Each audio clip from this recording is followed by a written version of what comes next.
Muy buenas tardes a todos los participantes. Les saludamos desde la Dirección de Infosalud, Dirección General de Telesalud, Referencia y Urgencia del Ministerio de Salud. Empezaremos la telecapacitación programada para el día de hoy, lunes 17 de junio, a cargo del equipo del Instituto Nacional de Salud del Niño del Ministerio de Salud. Quisiéramos recordarles que cualquier pregunta, duda o consulta pueden hacerlas a través del chat en cualquier momento de la exposición para ser respondidas al final. Licenciada Taquilla, equipo del Instituto Nacional de Salud del Niño del Ministerio de Salud. Adelante, bienvenidos. Muchísimas gracias, doctor Roberto Ortega. Desde aquí les damos la calurosa bienvenida a estas instalaciones del Instituto Nacional de Salud del Niño, la unidad de Telesalud. Y bien, como está programado, el día de hoy tenemos un tema concerniente a genética. Y para esta exposición hemos invitado a la doctora Milana Trubnikova de este servicio Genética, quien viene acompañada de médicos residentes de endocrinología. Entonces, sin más que esperar, doctora Milana, su exposición. Buenas tardes, mucho gusto encontrarnos otra vez y hoy vamos a dar charla sobre tema muy importante como microarrays IGH.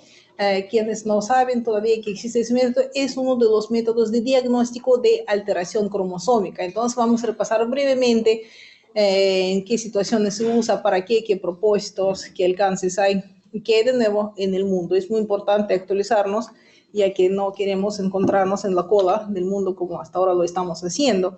Entonces, ¿por qué ese tema para nosotros es tan preocupante, tan importante? Es por incidencia de discapacidad en el Perú. Cuando nosotros hablamos sobre encuestas sobre discapacidad que fue realizada últimamente, encontramos que 5.2% de población peruana tienen algún tipo de discapacidad, que significa que cada 19º peruano tiene discapacidad.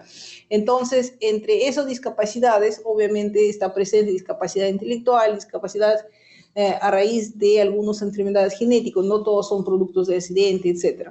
Y fijémonos que primera encuesta, primer censo que realizó Perú, es dato oficial, cualquiera puede encontrar en la página de CONADIS, en el año 1940, que fue realizado en Perú, que obviamente teníamos mucho menos población, de repente era más fácil realizar también. Sin embargo, cantidad de personas con discapacidad era triple menos. Porcentaje de discapacidad en esas épocas era 1.76%. Entonces, desde el año 1940 hemos triplicado cantidad de personas con discapacidad, que obviamente es preocupante. Vemos que muchos acá de rubros en cual describen discapacidad es concentrarse, recordar, controlar sentimientos, relacionarse, hablar, bla, bla, bla.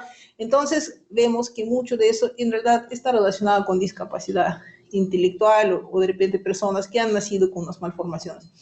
Y veamos otro dato muy preocupante, que cuántas personas discapacitadas en Perú logran acceder a servicios de rehabilitación, solo 11%. Entonces, servicios de rehabilitación en nuestro país están colapsados, no tenemos tanto dinero para atender a esas personas. Entonces, ¿qué hacer? Entonces, hay que discernir naturaleza y causas de problemas de discapacidad. Discapacidad puede ser intelectual, puede ser física, obviamente, y lo que concierne a genética, esas personas tienen discapacidad intelectual o de dismorfias, trastorno de espectro autismo, de repente trastornos de conducta, etc. Entonces, cuando a nivel mundial se habla sobre las causas de ese tipo de discapacidades, aproximadamente 30% de estas causas son a raíz de alteraciones cromosómicas, que pueden ser groseras, que puede ser, digamos, como síndrome Down, que está sobrando cromosoma 21, o puede ser alteraciones en cromosomas más finas, que no necesariamente se detectan en cariotipo, y han visto que de 3 a 5% nomás de alteraciones cromosómicas podríamos rastrear en cariotipo, y los demás tenemos que usar métodos moleculares. Justo este tema del día de hoy, microarrays IGH, es la prueba que detecta esas alteraciones cromosómicas pequeñas, o que se llaman CNVs, Copy Number Variation en siglas en inglés. Entonces, entre otras causas de discapacidad se encuentran errores natos metabolismo, que en otros países están rastreados al momento de nacer. Los niños se hace tamizaje neonatal ampliado, incluso en nuestro país eso está en estadio muy incipiente, embrionario, entonces no tenemos lamentablemente apoyo desde recién nacidos. Por eso nosotros en adultos deberíamos seguir pensando en grandes en errores natos metabolismo. Dicen que de 2 a algunos dicen hasta 5% de personas con trastorno espectro autismo, discapacidad, podrían presentar cuadros de síndrome X frágil, que es importante detectar por qué están desarrollando técnicas de tratamiento y medicamentos más dirigidos hasta hacia esa causa, y gran parte de discapacidad está relacionado con mutaciones puntuales que ya no pueden detectar a través de estudios de microarray, tienen que ser estudios de secuenciamiento. Entonces, en ese estudio que estoy poniendo datos, que nos dicen que buen predictor, que paciente tiene alteración cromosómica, de repente pequeña, o lo que llamamos CNVs, son, por ejemplo, prematuridad y defectos fetales cardíacos, CBSA, y dismorfias, ¿no? ¿A qué nos referimos dismorfia? A malformaciones que pueden ser menores, que por ejemplo clinodactilia, puede ser un pliegue palmar único, puede ser una fosita preauricular, un sacabocado, 2 remolinos, etc.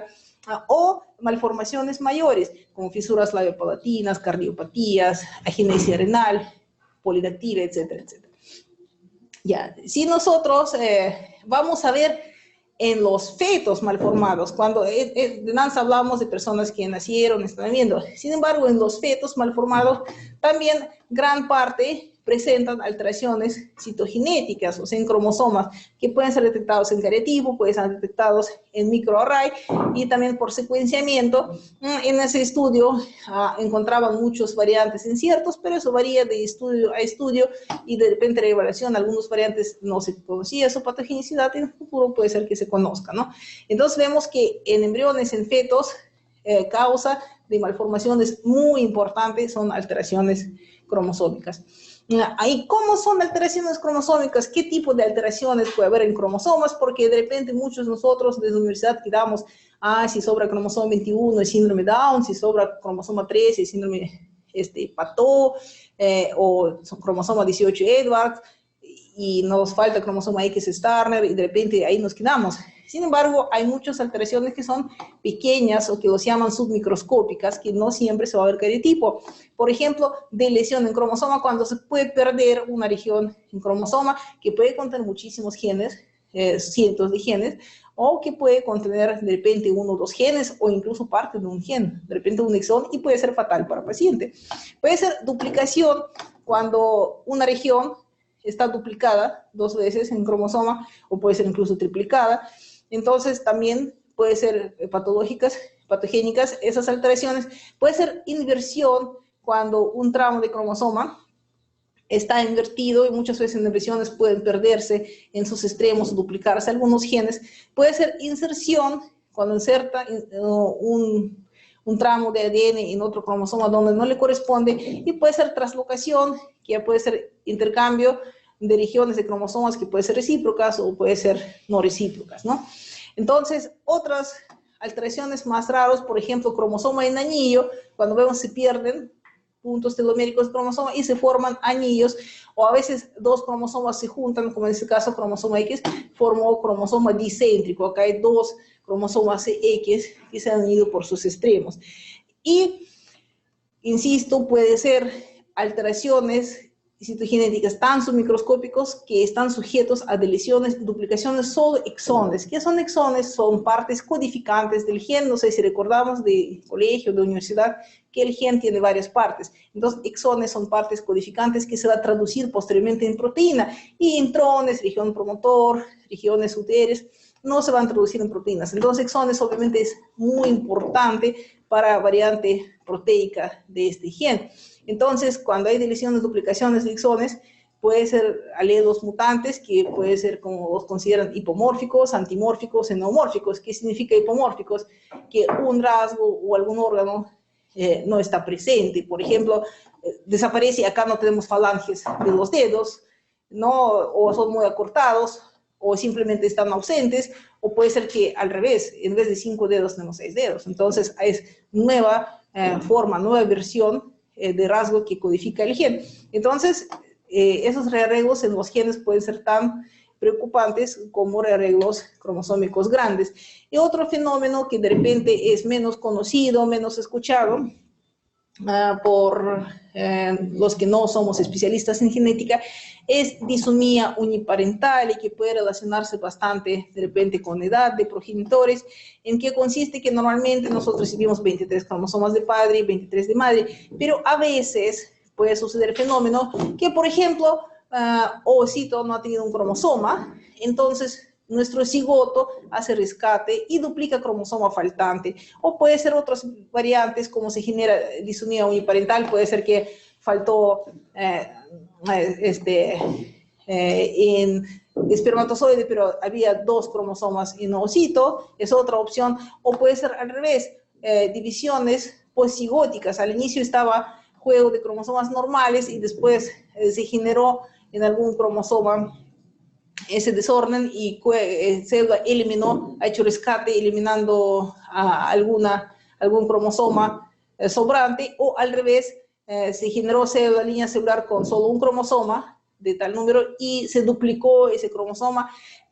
¿Cuál sea el mecanismo de disonía uniparental? ¿En qué termina? Que tenemos ambos cromosomas de un solo progenitor y eso nos puede causar problemas. Si es que hay enfermedades relacionadas con impronta en cromosomas o si es que alguien es portador de alguna enfermedad recesiva en ese cromosoma, entonces de repente madre es portadora de enfermedad recesiva y que se duplicó ese cromosoma, esa enfermedad recesiva se va a manifestar porque ya ahora tiene 2 copias del mismo gen mutado que no va a servir para cumplir con su función. Entonces, cuando nosotros hablamos sobre alteraciones cromosómicas, históricamente, el primer estudio que surgió para estudiar cromosomas fue cariotipo, que al inicio hasta había dudas cuántos cromosomas tienen humanos, hubo error, se consideraba 48, después se han dado cuenta son 46 cromosomas, no había bandeo, pero poco a poco técnicas se perfeccionaron, pero no hay cómo perfeccionar más prácticamente el cariotipo. Entonces ya se ha visto que máxima resolución que puede obtener cariotipo es ver en nuestro cromosoma, discernir algo en un tramo no más fino que 5 millones par de bases. Entonces, ¿qué significa? Si yo tengo deleción o duplicación que es más pequeña que 5 millones de pares de bases, recordamos adenina, guanina, citosina, entonces no vamos a discernir eso en cariotipo. Sin embargo, cariotipo es bueno, ¿por qué? Porque te permite ver siempre y cuando son grandes inversiones o translocaciones, ¿no? Pero no son arreglos muy finos que podemos visualizar en cariotipo, son bastante groseros. El siguiente paso fue estudio que se llama FISH, que se refiere a hibridación in situ con fluorescencia. Entonces acá se usaron sondas marcados con los colores. Lamentablemente temo que en pantalla no se va a ver bien, pero acá podríamos ver 2 puntitos rojos. Entonces se aplicó sonda para alguna región específica en cromosoma 22, 11, con esperanza de ver, confirmar o descartar síndrome de George en ese paciente que es causado por deleción de esa región en cromosoma 22. Sin embargo, FISH tiene también sus limitaciones. Entonces resolución estaba de 40.000 a 250.000 par de bases. Entonces no detecta rearreglos más pequeños, pero sí nos puede ayudar detectando inversiones. Pero de lesiones se ven bien. Por ejemplo, en vez de 2 señales, iba a encontrar 1 y va a decir que bien, entonces acá hay deleción. Sin embargo, duplicaciones, cuando hay 2 lucitas juntos, se puede tomar como 1, entonces es problemático para duplicaciones el FISH y también tiene costo que no es barato, digamos, ¿no?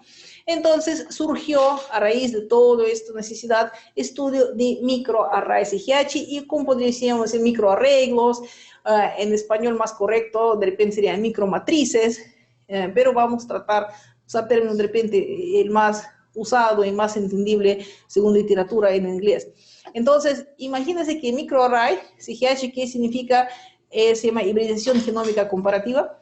Hay hasta 25 marcadores por 100.000 par de bases. O sea, significa prácticamente por 4.000 par de bases, comparen con esos números, por 4.000 de bases ya tenemos una sonda que normalmente puede variar su longitud, se aprueba 60, 70 par de bases, y hay una sonda que está investigando esa región. Entonces, microarrays IGH, ¿cómo podríamos simplificar esto? Cariotipo nos estudia bandas. Entonces, como hemos visto acá, cromosomas están bandeados y dicen cariotipo con resolución decente tiene 450, 500, 550 bandas. Entonces podemos investigar, digamos, esos 500 puntos en cromosomas. Sin embargo, microarray modernos llegan algunos, como HD, tener hasta 2 millones de polinucleótidos fijados en microchip. O sea, estudiamos microarray HD, investiga 2 millones de puntos en nuestras cromosomas, en nuestro genoma. Entonces, comparar 500 puntitos de estudio con 2 millones, definitivamente microarray es estudio muy, muy fino. Sin embargo, HD 2 millones es, digamos, poco exagerado, es de repente mejor para la investigación.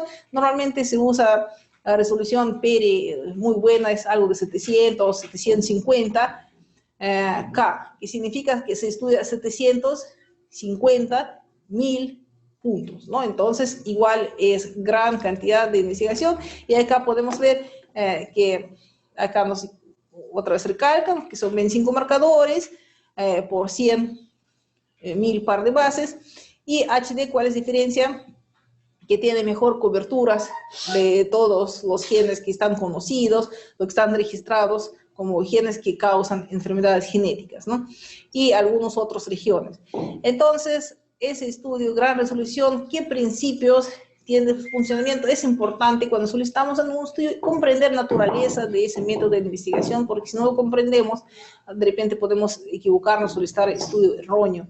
Entonces, acá nosotros vemos que tiene varios pasos. Primero, muestra de sangre de ADN. Paciente le pueden tomar muestra en cualquier momento, no importa si está en ayunas, si está con fiebre, si está grave o recién fallecido, incluso se puede tomar muestra de microarray. Se toma sangre periférica, en caso, costumbre en nuestro laboratorio es punción venosa en tubo de DTA, como siempre, y después se procede a extracción de ADN y a proceso de digestión, ligación, amplificación. O sea, ADN tiene que ser trozado en trozos de fragmentos de tamaño determinado.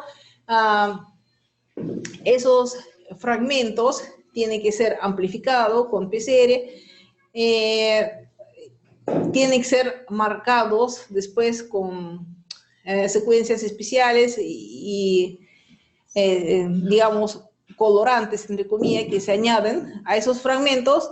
Y después esto todo se fija, se hibridiza con chip. Eso es microchip, donde están esos famosos 750.000 fragmentos, entre comillas, en sus pocillos, que el software sabe ubicación en qué pocillo, qué fragmento de ADN complementario se encuentra. Y entonces, después de hibridización, calentando, tratando que ADN se separan sus hebras y después enfriando, entonces se hace hibridización, se hace lavado de todos esos restos que tienen que salir, lo que no se hizo, y después scan con rayo láser va a ir procesando y va a haber hibridización. Entonces se espera, si todo está normal, tenemos que tener hibridización equivalente de todos los cromosomas, de todos sus fragmentos. Sin embargo, si un fragmento va a estar ausente o disminuye su cantidad, otro va a estar en cantidad elevada, hibridizado, se puede hablar sobre deleción y duplicación. Ya, y entonces, posteriormente se hace procesamiento bioinformático por parte de biólogos y por parte de los médicos que elaboramos ya informe final. Ya, ¿y qué nos permite? Entonces nos damos cuenta que acá vamos a ver si nos sobra o falta algo. Y también hay unos marcadores, unos SNPs, polimorfismos, que nos permiten detectar si regiones de cromosoma de padre y madre que recibió el niño son idénticos entre ellos o tienen variaciones normales, ¿no? Entonces, eso nos permite detectar deleciones, duplicaciones, disomías uniparentales, porque si cromosoma o región cromosómica provienen del mismo progenitor, todos sus SNPs van a ser idénticos, todos sus variantes van a ser los mismos. Entonces, podemos opinar si es disomía uniparental, podemos opinar si hay grado de consanguinidad de los progenitores, y microarray detecta bastante bien mosaicismo, incluso de bajo grado. Entonces, esas son ventajas de microarray. Sin embargo, microarray no nos va a detectar causas de enfermedades como, por ejemplo, acondroplasia, que es una mutación puntual, y no nos va a detectar si es que hay inversión sin deleción ni duplicación. Entonces, inversión pura, translocación pura, no nos va a detectar. Ya, y evolución de microarray a lo largo de esos años ha sido espectacular. Si primero los microarray, cuando aparecen, para uso clínico en 2004, mira, estudiaban solo 366 puntos en genoma, o sea, era incluso menos que cariotipo de buena resolución. Imagínense que empezó a evolucionar, y en 2 años ya estudiaban casi 1500 puntos, para 2011 era 400.000 puntos, y actualmente son 750 y hasta 2 millones, ¿no? Entonces, evolución fue espectacular. Resultados que se generan en microarray. También, entonces, cantidad de información que se generó era obviamente abrumadora, se compara con variantes normales, y hay variantes poblacionales, y a veces no se sabe esa variante es normal, es patogénica. Entonces, clasificación ahora dice que hay variantes patogénicas, probablemente patogénicas, inciertos, probablemente benignas y benignas. Entonces, cuando es benigno, definitivamente encontramos duplicación o deleción, que se sabe que es benigna, es muy frecuente en población, o en tal población puede ser que es frecuente, entonces esto ya no se considera. Sin embargo, cuando hay variantes que son desconocidos o probablemente patogénicos o no, tenemos que hacer otros estudios para confirmar, de repente microarray en papás, o otros estudios de acuerdo de cada caso, de acuerdo a qué cosa vamos a encontrar. Ya, como ejemplo le pongo esquema, cuando hacemos microarray nos aparece, computadora nos arroja ese cariograma, ese esquema de cromosomas, ya de cromosoma 1 hasta cromosomas sexuales. Entonces podemos ver en este caso que ese raya azul, esa flecha que nos indica que hay duplicación en cromosoma 5 en esa región. Obviamente acá vemos bandas y subbandas que en cariotipo muy difícil, muy probablemente nunca hubiésemos encontrado esa duplicación. Y acá tenemos diagnóstico de paciente con duplicación. Y también podemos ver que es paciente mujer de pasado. Ya, en este caso, que vemos flecha en rectángulo rojo, va hacia abajo, eso nos indica delesión. Entonces, acá vemos en cromosoma 4 una delesión que es definitivamente patogénica, es causante del cuadro de paciente, ¿no? De retraso, microcefalia, etc. En caso de este paciente vemos deleciones muy pequeñas, pero analizando, haciendo trabajo bioinformático, analizando genes, contenido, que eso se hace con programas especiales. El gen que está delecionado acá es gen justo causante de retraso mental autosómico dominante tipo 1. Entonces, y definitivamente esa pequeñísima microdelesión que estaba incluyendo solo 2 genes, eso afecta al paciente y nos da diagnóstico definitivo por qué se ha producido. Entonces, y también nos indica que acá en este caso los padres no son portadores, es una situación de nuevo. Entonces podemos dar pronóstico familia, podemos asesorarlos y ver todo lo que puede tener paciente con ese tipo de alteración cromosómica. Pero nos puede aparecer resultado así. Entonces, muchas veces nuestros pacientes son de orfanatos o frutos de violación, o no se sabe qué ha pasado. Entonces, cuando nosotros encontramos estas rayas moradas, ¿qué significa? Que estas regiones cromosómicas son idénticos entre padre y madre. Entonces, cuando vemos que tantas cromosomas casi por completo están idénticos entre padre y madre, eso nos indica consanguinidad muy cercana. Entonces, vemos que porcentaje de genes, de regiones cromosómicas idénticas de este niño es aproximadamente 25%, que significa que el padre y madre de ese niño tienen parentesco primer grado. Entonces, o son padre y hija, o son hermanos de padre y madre, etc. Entonces, a veces no se sabe, entonces no podemos ser advertidos, más aún si pacientes de orfanato, o puede ser que madre tiene discapacidad intelectual, no puede expresar quién fue violador. Entonces, ahí nos podría ayudar esto y ver que en este caso tenemos que buscar obviamente enfermedad recesiva y de repente más de una. Cuando encontramos solo una región así, ¿no? De que esa parte idéntica en cromosoma, en este caso 6 de padre y madre, podríamos pensar en disonía uniparental, parcial, y entonces acá puede ser de repente enfermedades relacionadas con impronta genética, o puede ser incluso foco de una enfermedad recesiva. Entonces eso nos ayuda también en diagnóstico. Sin embargo, como vemos varias regiones, ¿no?, que son idénticos de padre y madre, se saca la suma de todas esas regiones idénticos y En este caso, los progenitores son primos, que puede ser a veces inadvertido, a veces personas tampoco pueden saber que son familiares. En Perú, lamentablemente, consanguinidad es muy de costumbre, muy alta, muchas veces incluso es inadvertida gracias a pasado histórico que hemos tenido, ¿no? Entonces, interpretación de nuestros informes, ayuda al médico a entender todo eso, porque obviamente el médico que recibe informe va a leer interpretación. Por ejemplo, acá dice de caso X, que es sexo femenino, que hay unos CNVs de patogenia desconocida que no los mencionamos porque probablemente son variantes peruanas normales, ¿no? Sin embargo, acá se encuentra deleción del gen GATA-D2B y esa deleción está causando retraso mental autosómico dominante tipo 18. Entonces, el paciente no tiene cara muy característica, tiene talla normal, no tiene cardiopatía, pero tiene discapacidad intelectual importante, moderada, tiene lenguaje escasísimo. Entonces, preocupación de familia, qué es lo que tiene, volverán a tener otro hijo, es así, qué sucedió, y ahí está su diagnóstico. Entonces, a raíz de microarray sabemos es retraso mental autosómico dominante tipo 18, con su código de MIM, que cualquiera lo puede rastrear en base de OMIM o simplemente poniendo en Google ese nombre o ese código o en PubMed y lo va a encontrar. Ya, y eso explica raíz de desdeleción en cromosoma 1. Ya, entonces, desde que se generó ese método de microarray, que es muy valioso, muy fino, de buena resolución, porque hay microarray, como digo, de diferentes tipos de resolución, en nuestro hospital usamos de 750K, o sea, es muy bueno clínicamente aceptable, más allá es de repente útil para investigación. Entonces, a nivel mundial, en 2004 fue introducido en práctica clínica y ya está más de 15 años funcionando en el mundo como herramienta esencial del diagnóstico de rutina. Es método de primera línea para pacientes con discapacidades y malformaciones congénitas.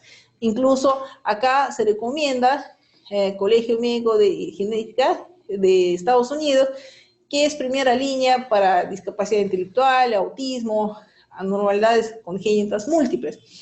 Entonces, acá lamentablemente muchas veces cuando nosotros solicitamos el microarray, a veces algunos funcionarios todos interpretan mal y dicen, ¿qué ustedes están haciendo investigaciones? ¿Qué es eso? ¿No es diagnóstico? No, miren, a nivel mundial es 15 años, es herramienta de rutina para personas, para pacientes con esos padecimientos. En Perú, que tenemos índice tan elevado de discapacidad, nosotros deberíamos considerarlo muchísimo más en caso de niños que a veces creemos que es PSI, a veces creemos que es secuela de meningitis, una otra cosa, o que mamá dice que salió de cama por eso se quedó así. Obviamente esto es importante para diagnóstico. Entonces, pequeño repaso. Cuando hablamos sobre discapacidad, principalmente que nos preocupa discapacidad intelectual, puede ser acompañada con dismorfia o puede ser discapacidad intelectual pura. Entonces, cuando hay algunos otros rasgos peculiares, hablamos sobre retraso mental o discapacidad intelectual sindrómico. Por ejemplo, en el caso de ese niño que vemos sus incisivos prominentes, esos niños tienen acto de tile y tienen coreatetosis, tienen otros rasgos importantes, no solo de CI bajo. Entonces, en este caso es discapacidad intelectual sindrómica. Sin embargo, puede ser paciente que no tiene ningún rasgo físico y solo CI está bajo. Entonces, hablamos sobre discapacidad intelectual o retraso mental, como decían antes, y ya más correcto, discapacidad intelectual no sindrómico. Ya, entonces, cuando nosotros examinamos pacientes con discapacidad intelectual, tenemos que tomar en cuenta muchos otros rasgos, talla corta, microcefalia, ítems de su desarrollo, bueno, si es que hay, sí, genial, ¿no? Trastornos de conducta, rasgos faciales, malformaciones mayores y menores que hemos repasado y antecedentes familiares. Todo eso es importantísimo. Y no olvidemos que hay más de 700 entidades clínicas de discapacidad intelectual monogénicas, ya que son mutaciones puntuales, no todo es microarray.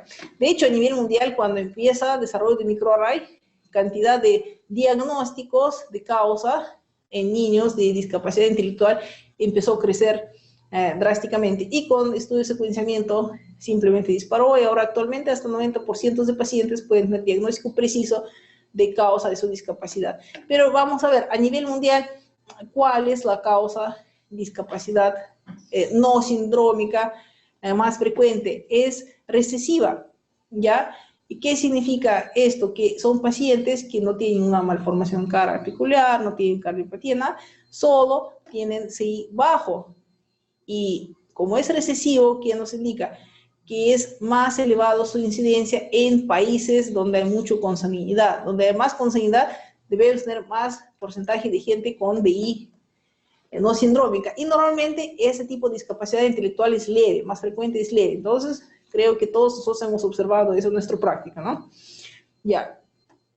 Entonces, cuando hablamos de estudios que se hacen en nuestro hospital, por ejemplo, en cariotipo, de todos los cariotipos que hace nuestro hospital del niño, aproximadamente 21-22% salen patológicos, ¿no? Entonces, cerca de 80% se encuentra cariotipo normal, ¿no? Y de esos patológicos, claro, la mayoría son síndrome de Down, que como mínimo tienen que ser encontrado en cariotipo, y Turner, Klinefelter, otras trisomías, 13, 18, claro, es grosero, acá ni vuelta a quedar, pero alteraciones finas se detecta solo en 13% de los pacientes.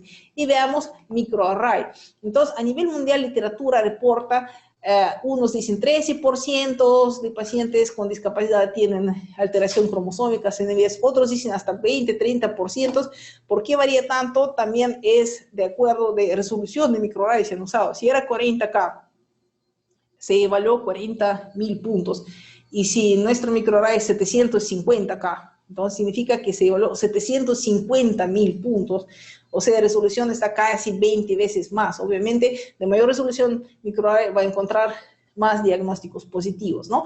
Y en nuestro hospital, que hemos realizado ya más de 700 pruebas de microarray, de 750K, hemos encontrado 40% de resultados patológicos, entre CNVs, disomías uniparentales y consanguinidades, ¿no? Entonces, sí nos da buena cantidad de respuesta diagnóstica a nuestros pacientes. Ya, sin embargo, en el mundo hay otros estudios que son secuenciamientos, cuando en nivel mundial, si no salió nada de microarray o hay algo sugestivo, que hay que hacer secuencia, se hace secuenciamiento. Entonces, el primer paso es secuenciar solo secuencia codificante o exones. En este caso, se usa... criterios dicen que más o menos 34%, si es secuenciamiento exómico solo en paciente, vamos a encontrar resultado positivo, vamos a encontrar algo. Sin embargo, han hecho estudios que han visto la evaluación periódica, aumenta hasta 27% de diagnósticos. Por ejemplo, secuenciamos a un paciente, este año esa variante fue desconocida, BUS, y reevaluamos este caso al año y resulta que ahora han descrito que esa variante es patogénica. Entonces, en caso de secuenciamiento, incluso vale la pena hacer reevaluación periódica, ¿no? Entonces, punto muy importante de uso de microarray es prenatal. Lamentablemente, hay que reconocerlo, cuando uno revisa literatura moderna, de duración de últimos 5 años, en PubMed, en buscadores médicos, uno se da cuenta que enfoque de uso de microarray en el mundo mucho está yendo hacia diagnóstico prenatal y preimplantacional. En otros países, según su legislación, nivel socioeconómico, cultural, y todo. Entonces, se usa mucho ese diagnóstico prenatalmente porque tiene opciones de interrumpir embarazo, o incluso preimplantacionalmente se hace en primeras células de embrión o se hace en cuerpito polar, ¿no? PGD. Entonces, en medicina relacionada con fertilidad, se usa muchísimo ya microarray para evitar implantación incluso de embrión con alguna patología citogenética, ¿no? Con algún CNV. Entonces, en Perú, lamentablemente, no hemos ido mucho en esa dirección, se hace FISH para otro cromosoma importante, que no sea trisomía 21, que no sea alguna alteración de cromosomas sexuales, que son 13 y 18, y en algunos son frecuentes en abortos espontáneos. Pero importancia de microarray prenatal es trascendental en el mundo, esto ya es conocido, eso ya es, digamos, utilizado muy ampliamente, entonces prácticamente el foco de interés ya no es tanto postnatal de microarray, sino es prenatal. Entonces, con esto se garantiza que no se va a producirse nacimientos de personas con alteraciones cromosómicas. Nos quedan alteraciones, mutaciones puntuales, pero se evita entonces nacimiento de niños con alteraciones cromosómicas. Y vamos a ver en estudios que han hecho mujeres, embarazo alto riesgo, otro grupo era abortos espontáneos y otros con sospecha de enfermedad genética por otro antecedente. Y miren, porcentaje correspondientes, qué altos son de CNVs. Entonces, en promedio de 50-60% de esas gestaciones tienen alteración cromosómica. ¿Y con quién se relacionó? Tremendamente. Mira, edad materna. Si hemos acostumbrado a hablar si edad materna, alto riesgo a partir de 35 años, etcétera. Miren, en esos estudios, un salto, un aumento de CNVs no son alteraciones groseras, son submicroscópicas.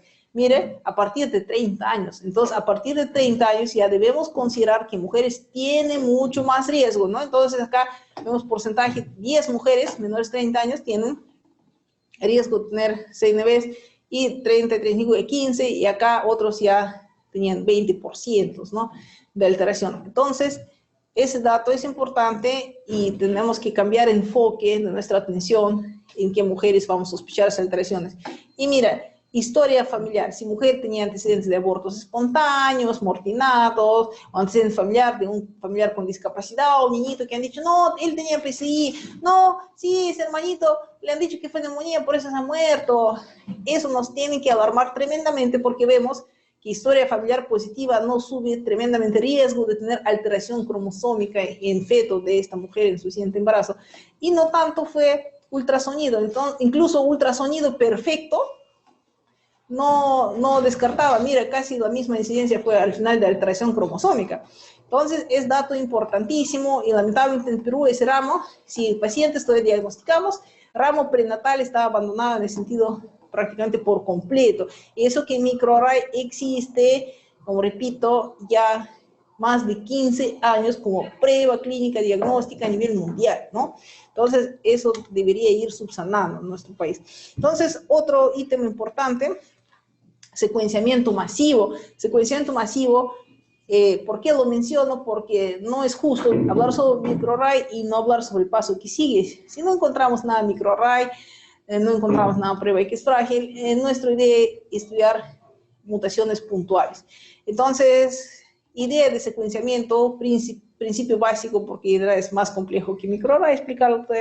Entonces, computadora tiene plantilla con de su secuencia de todos los cromosomas, de 1 hasta ahí, y se genoma de persona en unos tramos, corte puede caer en cualquier parte en realidad de cromosomas, y entonces esos fragmentos se amplifican, también se marcan sus extremos y pasan por microporos que hay variantes de tipo de secuenciamiento, varios principios químicos y físicos, pero la idea es que se secuencian todos esos tramos, se define su secuencia y computadora como un paso acomoda, esto corresponde a esa parte de cromosoma 1, esto corresponde a esa parte de cromosoma 2, etcétera, etcétera, comparando con secuencia de cromosomas que ya está en su mente, su plantilla, y después se detectan variantes que son normales, puede ser poblacionales, unos polimorfismos, lo que llamamos, o puede ser alelos que son patogénicos, ¿no?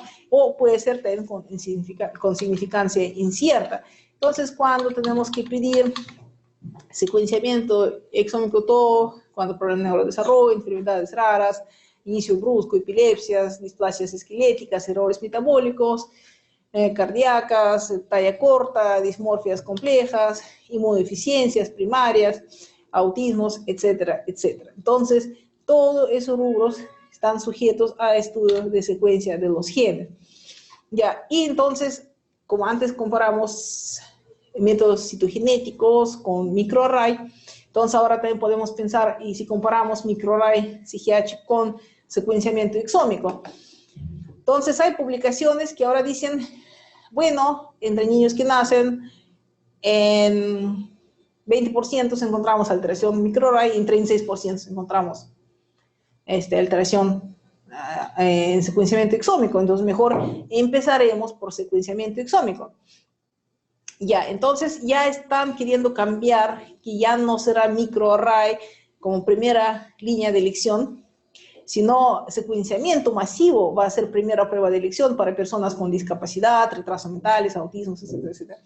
Entonces, pero hay que pensar bien, ¿no? Si se aplica en nuestro país o no. No olvidemos que en otros países de repente estos pacientes que ya nacieron, entre comillas, pasaron por cierto tamiz, ¿no? Entonces, o los implantaron embriones que fue descartada la alteración cromosómica, o a nivel en primer trimestre ya fue descartado alteración cromosómica, y por eso cuando pese a todo nace niñito y tiene problema de neurodesarrollo, es lógico empezar por secuenciamiento exómico. En caso de nuestro país, no creo, ¿no? Entonces todavía debemos pensar microarray. Por otro lado, con índice de consanguinidad que es fuerte, es bárbaro en nuestro país, más aún en pueblos pequeños, entonces mucha consanguinidad conocida o inadvertida, o mismas personas no lo toman, si son primos ya lo toman como es normal, ¿no? Entonces, por este lado, sí, tiene mucho sentido desarrollar técnicas de secuenciamiento masivo en nuestro país, justo para detectar y prevenir, hacer asesoría en familia, que no tengan más miembros con discapacidad.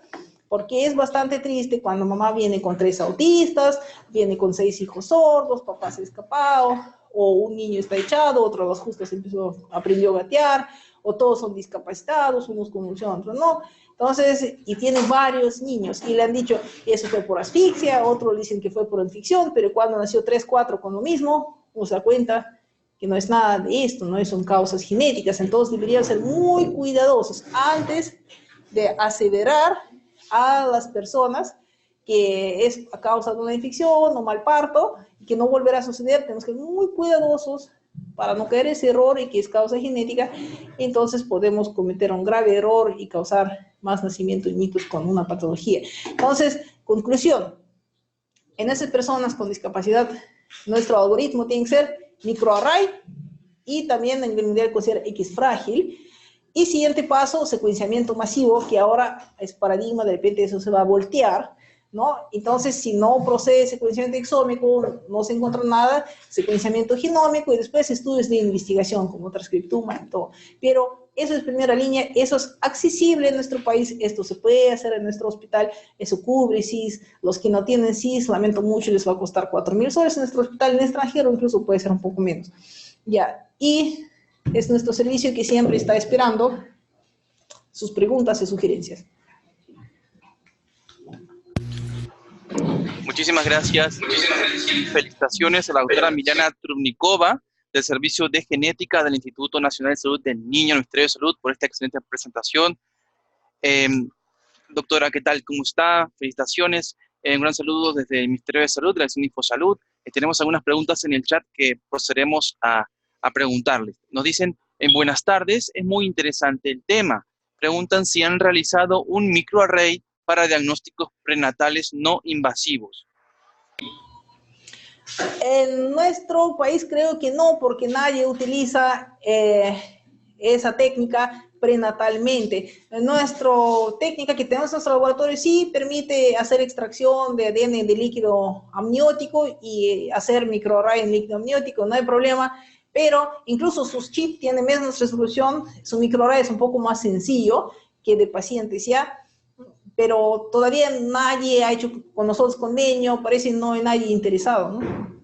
Y a cambio, pacientes que son frutos de concepciones in vitro tenemos siempre, justo de padres añosos, problemas de fertilidad, y les hacen in vitro, logran concebir, nacen niños que convulsionan, hay retraso de desarrollo, etc.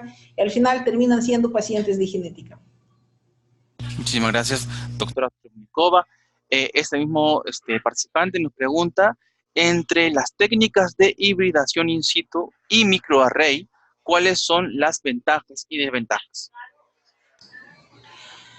Técnica, me imagino que se refieren a FISH. FISH cubre solo, digamos, una región que usted desee estudiar. Por ejemplo, usted no solicita FISH en general, no haga FISH. Usted tiene que poner FISH. Yo solicito FISH para descartar DiGeorge, descartar deleción en cromosoma 22q11. Entonces van a utilizar sonda para esta región. Pero muchos síndromes genéticos y deleciones cromosómicas justo tienen deleción no en 22q11, pero también tienen talle corta, fisura palatina, tienen cardiopatía, y no necesariamente deleción está ahí. Pero FISH, usted va a pagar, va a solicitar, usted tiene que solicitar FISH para esta región, porque no se hace FISH de frente para todos los cromosomas. Entonces, si no es esa región, ya el diagnóstico fue. FISH tampoco es barato y también es procedimentoso. A cambio, cuando usted solicita microarray, le van a evaluar a la vez todo genoma. Se evalúan todas regiones de cromosomas sexuales y cromosomas, autosomas, ¿no? Entonces, ese estudio mucho más amplio. Importantísimo. Muchísimas gracias, doctora Milana Trubnikova. También nos pregunta un participante, nos dicen, la siguiente pregunta es, en una disomía uniparental, ¿se puede saber si el par homólogo involucrado es de origen materno o paterno? Sí, pero esto ya no se hiciera con microarray. Para esto habría que hacer estudios de secuenciación de tipo paternidad, porque van a haber marcadores de dónde provienen, de padre o madre, de tal o cual cromosoma, pero sí se puede determinar, sí, por supuesto. Gracias, doctora, muy importante. Nos han preguntado también en el Instituto Nacional de Salud del Niño cuáles son las principales patologías diagnosticadas a través del microarray. La mayoría de nuestros pacientes que se realizan microarray tienen retraso mental o discapacidad intelectual. Muchos tienen cardiopatía, microcefalia, talla corta, retraso lenguaje, o los clasifican como trastorno global de desarrollo.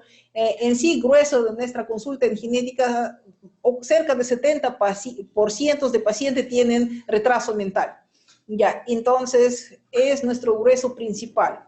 Y como hemos visto en diapositivas, mucho aumenta positividad, diagnóstico si es que hay cardiopatía, defectos septales, si también hay antecedentes de prematuridad, de amenaza a aborto, etcétera, ¿no? Y historia familiar, obviamente.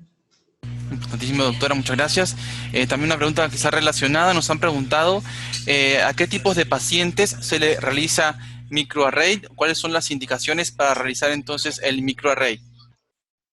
Indicación a nivel mundial, niños o personas con retraso mental o discapacidad intelectual, con dismorfias, que pueden ser malformaciones menores, como cara dismórfica o algunos otros rasgos menores, o malformaciones mayores, que sea, por ejemplo, cardiopatías, problemas, malformaciones renales, fisura labiopalatina, puede ser microftalmia, puede ser malformaciones de orejas, puede ser cardiopatías, defectos tubo neural, holoprosencefalia. Entonces, todas malformaciones y menores aumentan probabilidad de que persona tenga alguna alteración cromosómica.